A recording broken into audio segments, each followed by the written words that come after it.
Mrakibu mwandamizi Rehema Jeremia Menda, kaimu kamanda wa Jeshi la Zimamoto na Uokoaji. Leo tarehe 29 mwezi wa 4 majira ya saa 12:10 katika kituo cha Jeshi la Zimamoto na Uokoaji makao makuu ya mkoa wa Dodoma, tumepokea wito wa tukio la ajali ya kugongana magari mawili, na mara moja gari liliondoka eneo la kituo na kufika katika eneo hili la mataa linalojulikana kama mataa ya kwa Waziri Mkuu. Na mara baada ya kufika tulikuta ajali hiyo ambayo ilihusisha gari T179 EQF la mchanga ambalo lilikuwa linatoka Bihawana, na dereva gari huyo alijulikana kwa jina la Lucas. Lakini pia gari lililohusika lingine kwenye ajali hii ni T764 EPW na tela lake ambalo ni T238 EPW ambalo lilikuwa likitoka Dar es Salaam na lilikuwa limebeba simenti. Na mara baada ya kufika tulikuta ajali hiyo ambayo pia kulikuwa na tukio baada ya kugongana ilisababisha kutokea kwa moto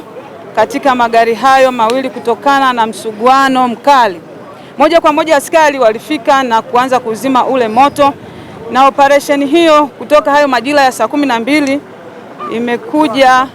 kukamilika muda huu wa majira ya saa 2:30. Katika ajali hiyo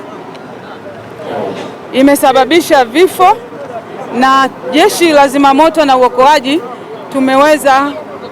kuokoa miili ya watu watatu katika gari T179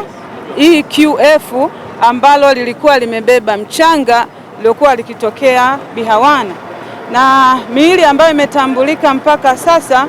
ni mwili wa dereva anayejulikana kwa jina la Lucas, ambapo pia tunaendelea kufuatilia taarifa zaidi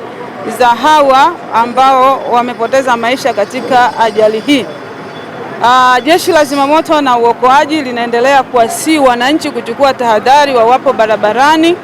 na kuchukua tahadhari zote zinazopaswa na taratibu za kiudereva, lakini pia kuwa na vifaa ambavyo vinaweza vikazima moto unapotokea moto kwenye magari.